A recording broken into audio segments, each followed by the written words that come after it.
Hello, everyone, and thank you for joining us. I am joined here with Aaliyah Booker, who's joining us from Englewood, New Jersey, and she is currently attending St. Peter's University, where she got a scholarship for pole vaulting at a Division I school. So welcome, Aaliyah, and it's so exciting to have you on. So welcome. It's great to be here. I'm so excited to be a part of this community. I can't wait to share my experience with you guys and tell you about my journey. Yeah, we're excited to hear it. So would you like to kind of kick us off by telling us a little bit about yourself? Well, obviously, my name is Aaliyah Booker. I am currently 20 years old. I currently go to St. Peter's University. It's a college located in Jersey City, New Jersey. And I got a full scholarship for pole vaulting, as we know. For anyone who doesn't know what pole vaulting is, it's basically a sport in track and field. And basically, I want to put this in a funny way. This is how you do for pole vaulting.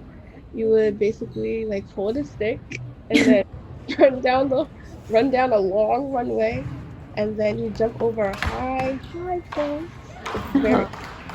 And you just fall down. It's a very amazing sport. I've been doing it for I would say 8 years. I started in high school. Throughout that time, I loved it. I have a humongous family. Grew up with 3 brothers. I'm the only girl. So I have 3 amazing dogs. One dog named is Spanky, another dog named Kano, and another dog named Tyson. I'm such a animal lover. I have fishes. I used to have birds, but he passed away. I had lizards. I'm all over. I would love to say my ethnicity is Puerto Rican and Black. I'm proud to say that I'm a proud Latina.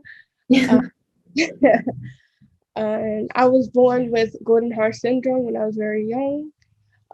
Been through many surgeries, been through many therapies, communication skills, so much. But I made it, persevered, and I'm glad to be here. Yeah, awesome. Well, I'd love to kind of dive in a little bit on some of the things that you talked about. I guess starting off with like pole vaulting.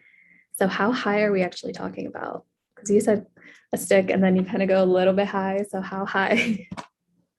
So far, my PR, which means personal record, is 10 feet and 2 inches. My goal is supposed to be 13 feet. Hopefully this year I will set the new record at my school because I'm the only pole vaulter there. Oh so my gosh. yes, I will definitely set the new record. That's amazing. So a bit of an ignorant question. Does the stick's height change, or is this more of like your momentum that you're pushing off of? It actually do changes for the pole that we use for pole vaulting. It does changes as you go higher. So you want to use a heavier weight stick as you go higher. So the way it's so specific. The way the way it bends, it has to go a certain way. So it has to do with physics, but the weight and everything, your body movement, everything is all has to do with pole vaulting. Got it. Got it.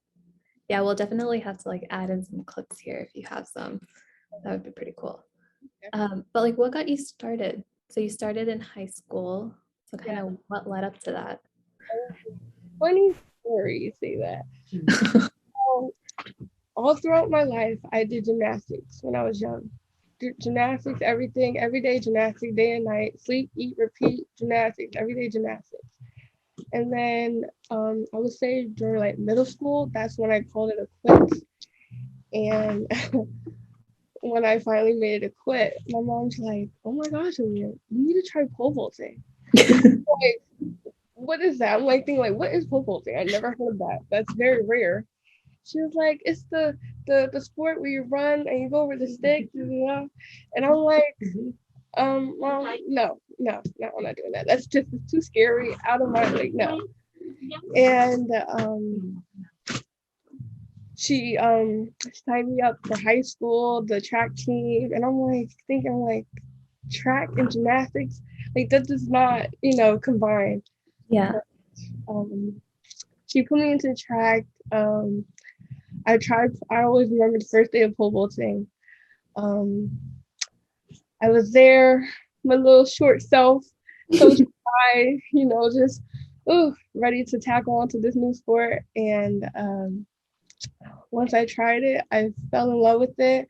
It was gymnastics because of the activity and the skill and everything. So that what made me go to pole vaulting. It wasn't my idea. It was my mother. Thankfully, she put me into it. So that's where I am now. Nice. Well, it seems like you love it. So it's kind of a nice push that she gave you there then. Thanks to her. Don't say that to her. All right. So you are at St. Peter's University. So what are you studying there? I'm studying biology. Nice. Yes. With that, I'm trying to pursue being a physical therapist / maybe a craniofacial surgeon, hopefully in the future. Okay. Yes. We'll keep an eye out for you. So I guess with like pole vaulting and then kind of like your passion in going to like science, is there anything that kind of led to that? Because it's kind of like physical therapy is a little bit of both, right? But physical therapy can be kind of due to like sport injuries sometimes, but also due to medical injuries.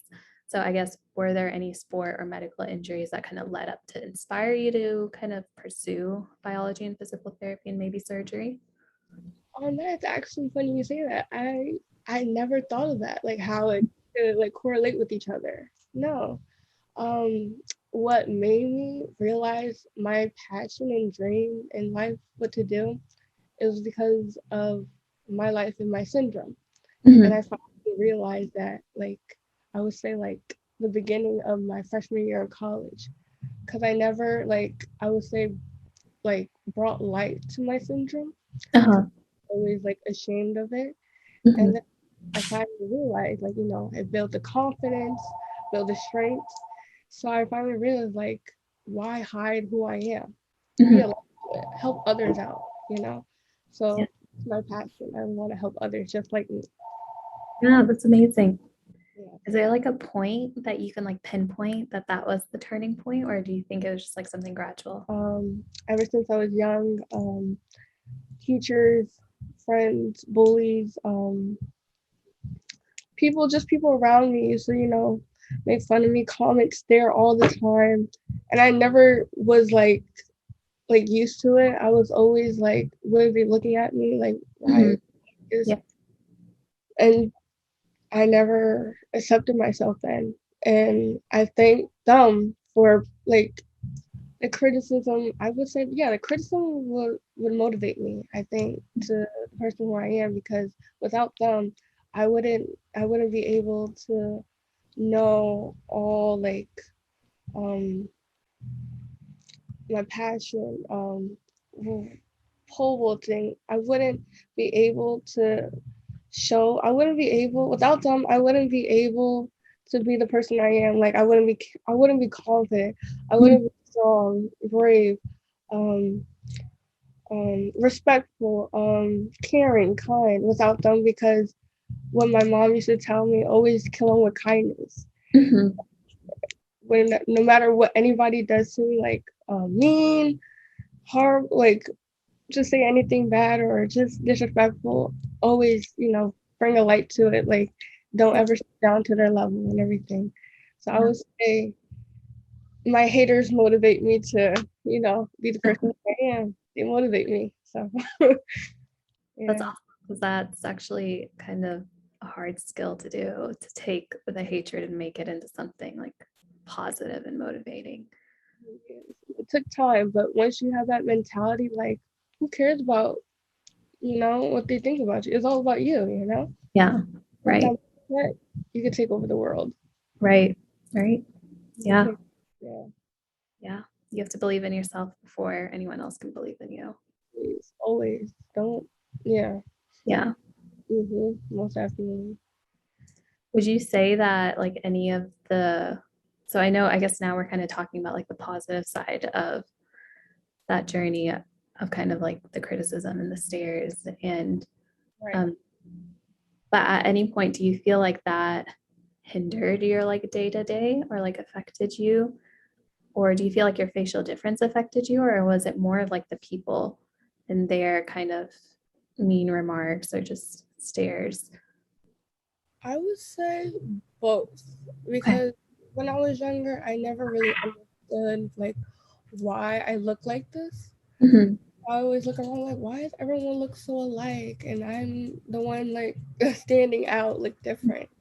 Yeah. So like when I was younger, I never understood that, and it was crazy because like I've been to like many doctor's appointments, many therapists, many retreats, and I never like took it in and let it soak in. I was always like funny.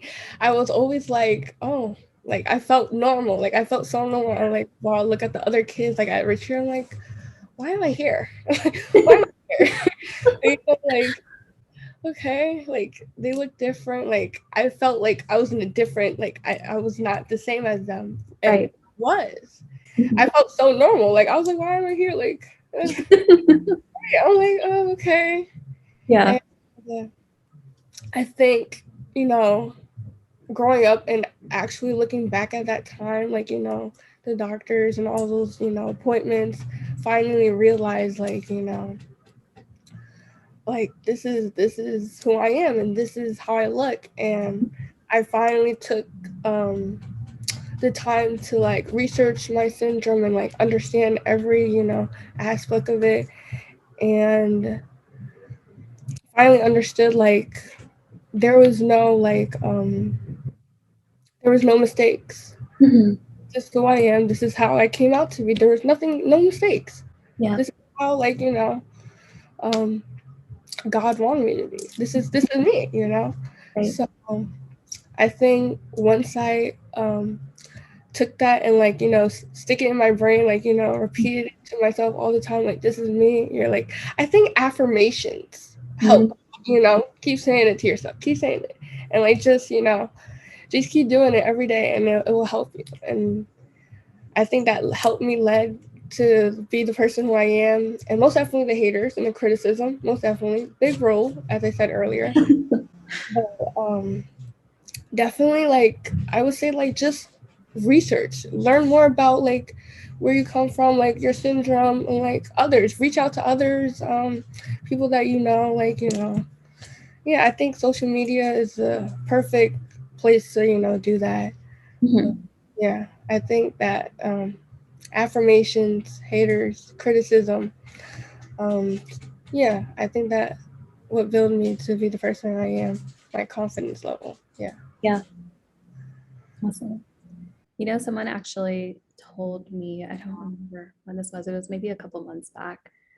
Um, but you know how like everyone has like their journey of like self-love and like understanding their purpose in life and all of that. But it's basically when you identify something in yourself that's like not quote unquote normal according to like society standards, then it forces like you to like introspect. So like me walking around with a scarf on my head every day, it's like not normal. So it like forces me to like introspect, while I feel like some people are often on that journey of like trying to introspect Mm-hmm. or like having to find something to force themselves to do that because they haven't had anything to lead up to force them to do that, if that makes sense. I totally understand you. Yeah, most definitely. You know, people, I believe people don't like, I want to say like aren't as open minded as we think they are, because they are so, I believe, yeah, open minded, and like, yeah, yeah, people are so small minded, are not like ignorant, and I don't know where I'm going. I just lost it. I feel like I understand what you're saying. Like when you were talking about that, I was like, yeah, that's kind of the same thing. It's like when Yeah, someone tells you you're an other, then it's like, well, why do they think I'm an other? But really the issue's with them. But like in that exactly. moment, it like forces you to learn more about yourself and what your passions are and what your dreams are versus like fitting into a box of what everyone else says it is. You know? Exactly. They're still on their self journey. Yeah, they're still learning about themselves. That's why they always like, like put people down or Mhm. whatever, always have like, always, not open-minded, they're still working on themselves, which, once they're not there yet, so they're gonna pick on others, ask me questions, ask all this stuff. So I would definitely say people are very small-minded. Yeah. Yeah.